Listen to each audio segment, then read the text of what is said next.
जैसे पेबल बीच अमेरिका के California state में होता है, 75 सालों से वो लोग उस मोटरिंग टूरिज्म के उस इवेंट को करते आ रहे हैं। और आपको जानकर अचंभा होगा कि वहाँ पर 5 मिलियन टूरिस्ट केवल उस एक हफ्ते के शो में आते हैं। वो एक शो एक दिन का होता है, पर उसके अराउंड 10-15 इवेंट और होते हैं, जिससे लोग दूर दूर से पूरी दुनिया से उस एक हफ्ते के लिए वहाँ रुकते हैं।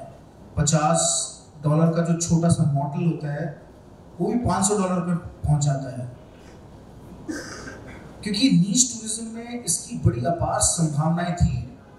तो हम मिनिस्ट्री ऑफ टूरिज्म में सेक्रेटरी से मिले और हमने उन्हें बताया कि इंडिया का नाम बहुत बड़ा है हेरिटेज मोटरिंग टूरिज्म में, पर हमारे पास कोई ऐसा इवेंट नहीं है।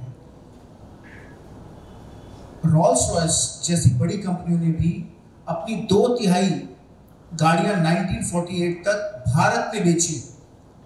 हिस्पैनो सूजा, बेंटली, डेमलर, डलाहे, डलाज, जो कंपनियां बहुत महंगी महंगी गाड़ियां बनाती थी, उनका सबसे ज़्यादा जो विक्रय होता था, सेल्स होती थी, वो भारत में होती थी। भारत के महाराजाओं ने बहुत शानदार विलक्षण गाड़ियां ली यहाँ पर। तो हमें लगा कि जब भारतीय दुनिया में कोई भी जो कार कलेक्टर है, करीबन 11 मिलियन कार कलेक्टर हैं, और वो समझते हैं कि अगर उनके पास भारतीय महाराजा की कोई गाड़ी नहीं है तो उनका कलेक्शन अधूरा है। बड़े बड़े लोग जैसे कि मिस्टर बुल्गारी, उनके पास करीबन 1000 गाड़ियों का कलेक्शन है और उनके पास बहुत सारी महाराजा कार्स हैं। अगर आप नीदरलैंड्स के हेग में जाएंगे तो वहाँ उनका नेशनल मोटर म्यूजियम है, और वहाँ पर नवाब साहब निज़ाम हैदराबाद निज़ाम की गाड़ियाँ वहाँ पर लगाई हुई हैं। महाराजा मैसूर की गाड़ियाँ वहाँ उन्होंने लगाई हुई हैं, महाराजा कश्मीर की गाड़ियाँ वहाँ लगाई हुई उन्होंने। तो मैं कहना चाहता हूँ कि मोटरिंग टूरिज्म एक बहुत बड़ा कॉन्सेप्ट है। उसके लिए हमने भारत को उस विश्व के मानचित्र पर स्थापित करने के लिए 21 गन सैल्यूट की स्थापना की। और मुझे ये बताकर बहुत गौरव है कि आज 21 gun salute Concours d' Elegance दुनिया के 10 सबसे बड़े इवेंट्स में आता है और एशिया का सबसे बड़ा इवेंट है।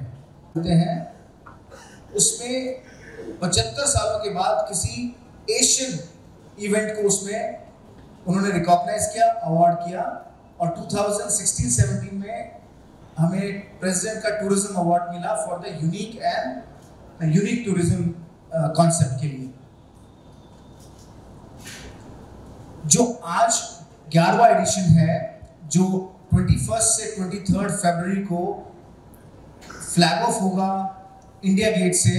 माननीय केंद्रीय कल्चर एवं टूरिज्म मंत्री हैं हमारे श्रीमान गजेंद्र सिंह जी, वो उसे फ्लैग ऑफ करेंगे इंडिया गेट से। और ये 125 गाड़ियाँ गुड़गांव के इंडियंस ग्रीन गोल्फ कोर्स में 3 दिनों के लिए पब्लिक के लिए रखी जाएंगी। और वहाँ पर 35 जूरी मेंबर्स जो पूरी दुनिया से यहाँ आ रहे हैं, हुज हू हैं वो मोटरिंग वर्ल्ड के, वो उन गाड़ियों को 3 दिन तक जज करेंगे।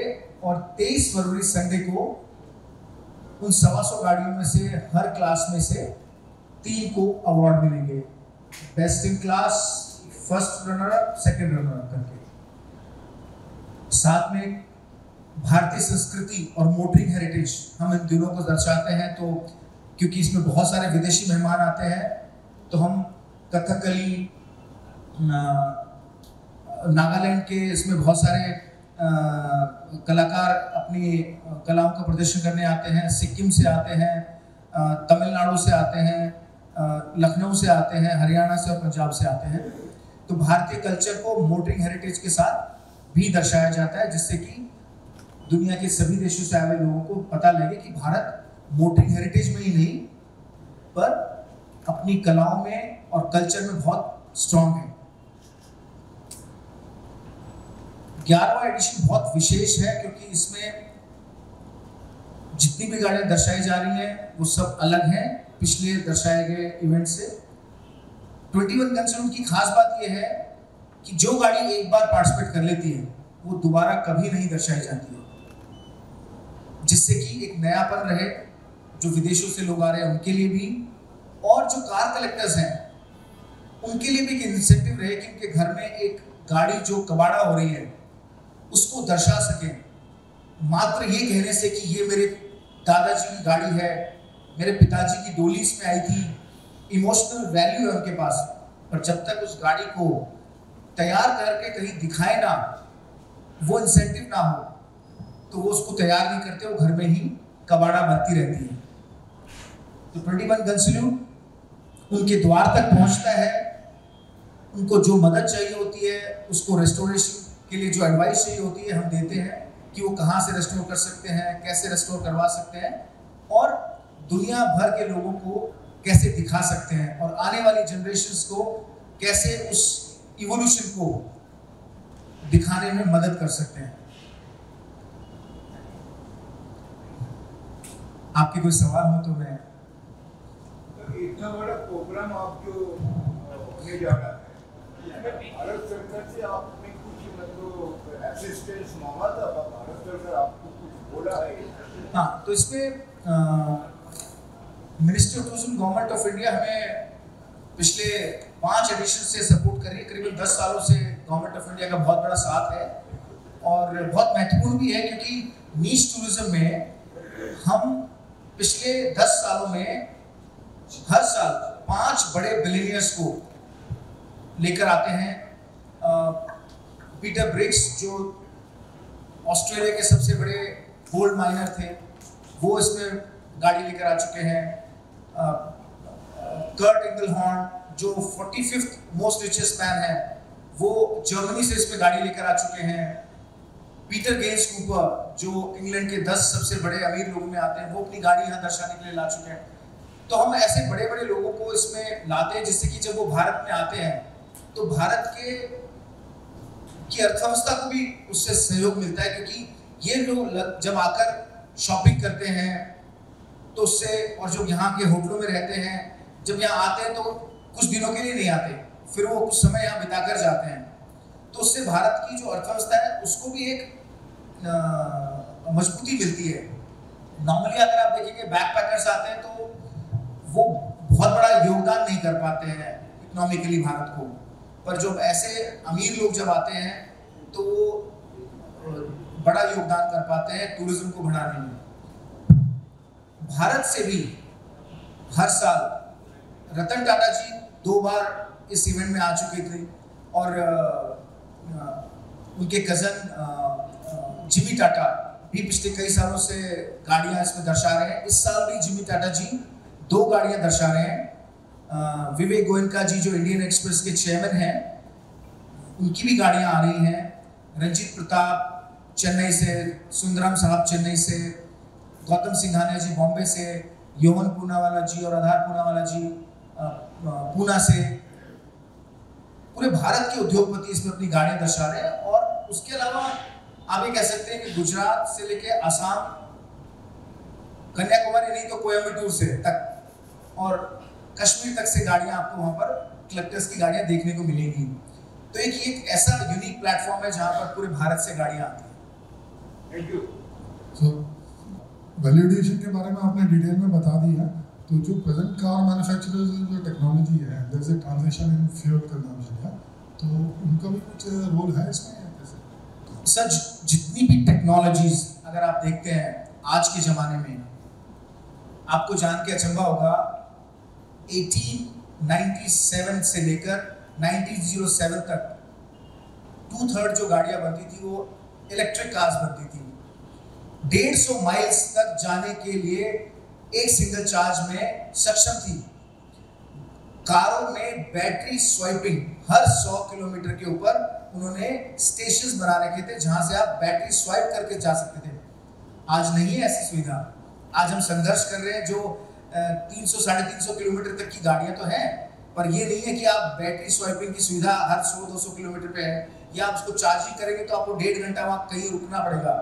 और वो अगर 4 गाड़ियां एक साथ आ गई तो आप 6-7 घंटे आपको रुकना पड़ेगा, क्योंकि स्टेशन तो एक ही सिंगल होता है। हमको बहुत कम लोगों को मालूम है कि बड़ी संख्या में ईवीज थी, पर एक हमेशा ऐसा हुआ है कि जब पेट्रोलियम एकदम से बड़े भंडार अमेरिका में निकले तो उन्होंने देखा कि ये ईवीज तो इसको बढ़ने नहीं देगी, तो उन्होंने, और मैन्युफैक्चरर्स बड़े नहीं होते थे। हम आपके जैसे जो छोटे वैज्ञानिक होते थे, वो कोई 10 गाड़ियां बना रहा है, कोई 20 गाड़ियां बना रहा है, कोई 50 गाड़ियां बना रहा है, कोई 100 गाड़ियां बना रहा है। ये तो 1910-12 के बाद जब मिस्टर हेनरी फोर्ड ने लाइन पे काम करना शुरू किया तब ज़्यादा प्रोडक्शन हुआ। तो कहने का मतलब ये है कि आप टेक्नोलॉजी में देखेंगे, front wheel suspension, rear wheel suspension, all independent suspension, monocoque body जो आज गाड़ियों में यूज कर रहे हैं। आप देखिए क्रूज कंट्रोल, 1907 की गाड़ियों में भी क्रूज कंट्रोल आता था। तो कहने का मतलब है कि ऐसी कोई टेक्नोलॉजी नहीं है जो उस समय नहीं थी और आज है। तब की गाड़ियां लग्जरी होती थी, एक्सक्लूसिव होती थी और खास लोगों के लिए बनाई जाती थी। बाहर एक लाल रंग की गाड़ी है जो महारानी बरोड़ा के लिए एक सिंगल डिजाइन केवल उनके लिए बनाया गया, कि उन्होंने कहा कि ना ये रंग ना ये डिजाइन आप कभी दोबारा नहीं बनाएंगे। तो ऐसी एक्सक्लूसिविटी आज नहीं है कि आप टोयोटा से, मर्सिडीज से, BMW से आके कहें कि आप एक डिजाइन की मेरे लिए गाड़ी बनाइए, ना वो इंजन दोबारा यूज करेंगे, ना वो चेसी यूज करेंगे, ना ऐसा। अब नहीं है वो। तो पहले जो था खास लोगों के लिए गाड़ियां बनती थी। टेक्नोलॉजी जो आज है वो तब भी थी। So there is no auction there, but there would be there is an auction company which is going to showcase their ability to auction. So they are into lot of other stuff, but they are into car auctions also. It's a new company because new youngsters are now into the hobby, so they are trying to facilitate those people like old people. So no one would like to sell their heritage cars, but the older people, their children are abroad, you cannot export these cars because they are national heritage. So what will happen after they will not be here? So they want to sell them through some platforms. So that's why this platform is there. Okay. Let's say it's an exclusive live auction will offer. Yes, we are trying for that. Vintage cars जो आपके पास आती हैं उनमें सबसे ज़्यादा, क्योंकि जैसा आपने भी जब शुरू किया तो आपने बताया कि इनमें से मोस्ट ऑफ द कार्स जो थी वो महाराजाओं की थी, तो कौन सी कारें महाराजाओं को ज़्यादा पसंद थी? ऐसी कौन सी कंपनियां थी जिनको महाराजा जो है वो ज़्यादा प्रायोरिटाइज करके उनसे ही गाड़ियां बनवाते हैं कि नहीं हमें किसी कंपनी की चाहिए?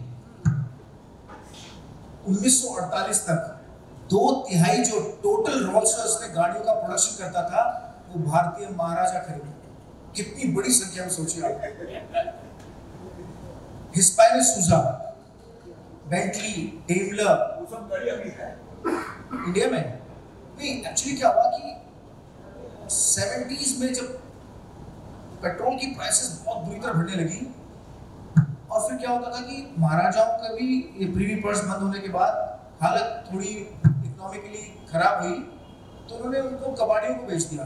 और मायापुरी में आप सोचिए, सिल्वर घोस्ट एक फोटो है जिसमें मायापुरी में 100 से ज्यादा सिल्वर घोस्ट जिनकी आज एक गाड़ी की कीमत मिलियंस में है, वो मायापुरी में धड़ाधड़ कटी। तो कहने का मतलब ये है कि क्योंकि उसकी कोई ऐसी वैल्यू नहीं थी जो शोज में दिखा सके। और अमेरिका में सोचिए जो पेबल बीच है वो 75 साल पुराना है। इटली में एक शो होता है लेक कोमो में 125 साल पुराना एक हम जो कॉन्कॉर्स डी एलिगेंस शो है, विला डीएसके कॉन्कॉर्स डी एलिगेंस 125 साल पुराना शो है। वो हमसे बहुत पहले से ही इस धरोहर को बचाने में लगे थे। अब मैं आपको एक बता के बात, मुझे बहुत खुशी होगी कि क्योंकि हम मिनिस्ट्री ऑफ टूरिज्म के साथ मिलकर इसको करते हैं, तो पिछले साल हमने इटली में जो विला डीएसके शो होता है उसमें इनक्रेडिबल इंडिया कार्स क्लास, हमने क्लास का नाम इनक्रेडिबल इंडिया कार्स रखा और भारत से 12 गाड़ियां पार्टिसिपेट करने के लिए वहां गई। अच्छा देखिए कितनी खास बात है भारत के प्रति कि पेबल बीच में हर 6 साल, पेबल बीच दुनिया का नंबर 1 शो है Pebble Beach concours the elegance. Pebble Beach में हर 6 साल बाद एक क्लास होती है, the cars of the maharajas, the cars of Raj, ऐसे नामों से रखा जाता है। अब 2026 में भी दोबारा से महाराजा कार्स ऑफ इंडिया एक क्लास है। तो कहने का मतलब है कि फ्रांस में गाड़ियां बनी, जर्मनी में गाड़ियां बनी, अमेरिका में गाड़ियां बनी, इंग्लैंड में गाड़ियां बनी, पर उनके नाम से कोई क्लास कहीं नहीं होती।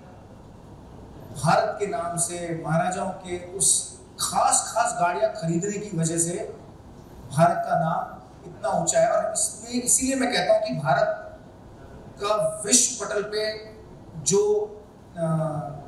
इसमें कंट्रीब्यूशन और हिस्सा हो सकता है वो सबसे बड़ा हो सकता है।